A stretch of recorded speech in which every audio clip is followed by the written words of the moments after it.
नमो नमः। मेरा नाम जितेंद्र शर्मा, एमए विशिष्ट संस्कृत विभाग, महर्षि पाणिनि संस्कृत वैदिक विश्वविद्यालय उज्जैन। मेरा विषय है वास्तुशास्त्र एवं भूमि परीक्षण। सर्वप्रथम हम बात करते हैं वास्तुशास्त्र क्या है। वास्तु को जानने के लिए सर्वप्रथम हमें वास्तु शब्द को जानना अत्यधिक आवश्यक है। अब हम बात करते हैं वास्तु शब्द की, क्योंकि किसी भी शास्त्र, किसी भी विधा के नाम को जानने के लिए सर्वप्रथम उस विधा के बारे में जानना अत्यधिक आवश्यक होता है। वास्तुशास्त्र यह भी ऐसा होता है जिसमें भावी वृक्ष के स्वरूप को स्पष्ट प्रतिबिंबित दिखाई देता है। वास्तु शब्द की व्युत्पत्ति को देखा जाए तो वास्तु शब्द की व्युत्पत्ति वस धातु पूर्वक हुई है।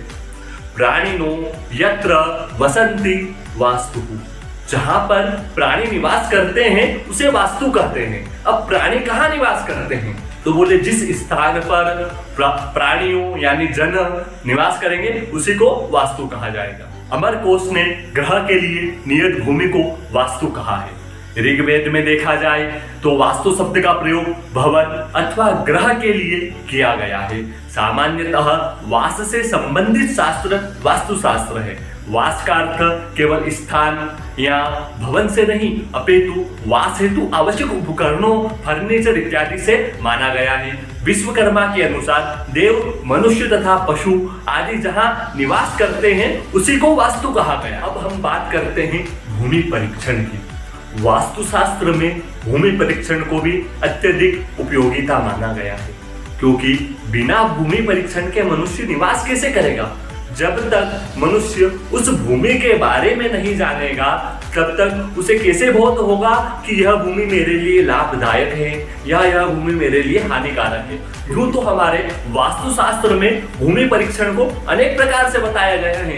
इस ग्रंथ में भूमि परीक्षण के कुछ और तरीके हैं, इस ग्रंथ में भूमि परीक्षण के कुछ और तरीके हैं। अनेक अनेक ऋषियों एवं मुनियों के अनुसार अनेक अनेक प्रकार से भूमि परीक्षण किया जाता है। अब हम बात करते हैं भूमि गुणवत्ता एवं प्रशस्त भूमि के अनेक बाह्य लक्षण होने पर भी भूपल्लवन का विचार करने के उपरांत भूमि का एक परीक्षण करने का निर्देश वास्तुशास्त्र करता है, जो कि भूमि को आंतरिक परीक्षण कहलाता है, जिसके बारे में वास्तुशास्त्र के विश्वकर्मा प्रकाश, वास्तु रत्नावली आदि ग्रंथों में भी परीक्षण के 4 प्रकार वर्णित है।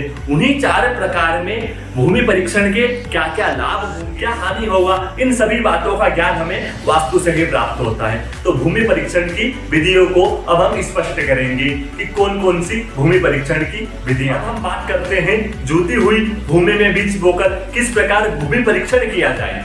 तो उक्त श्लोक में कहा गया है, हलाकृष्टे तथोदेशे सर्वबीजानि वापयेत् त्रिपंच सप्तरात्राणि न प्रोरहन्ति तान्यपि उत बीजात्र रात्रेण शाराशोभनामहि मध्यमा पंचरात्रेण सप्तरात्रेण निंदिता। उक्त श्लोक में बताया गया है कि हल से जुती हुई भूमि में सर्वप्रथम बीज को बो दे।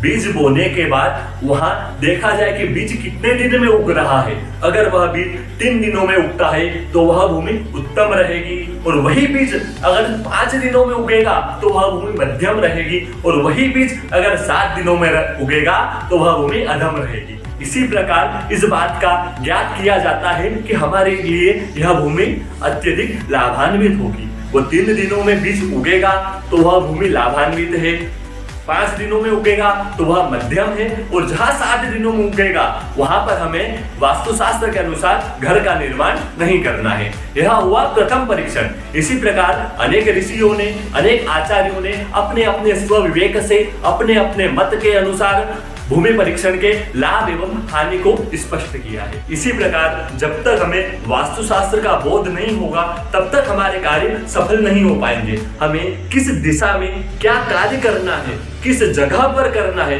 किस मुहूर्त में करना है, यह सभी का बोध हमें वास्तुशास्त्र कहलाता है, और यह है वास्तुशास्त्र का सामान्य परिचय। धन्यवाद।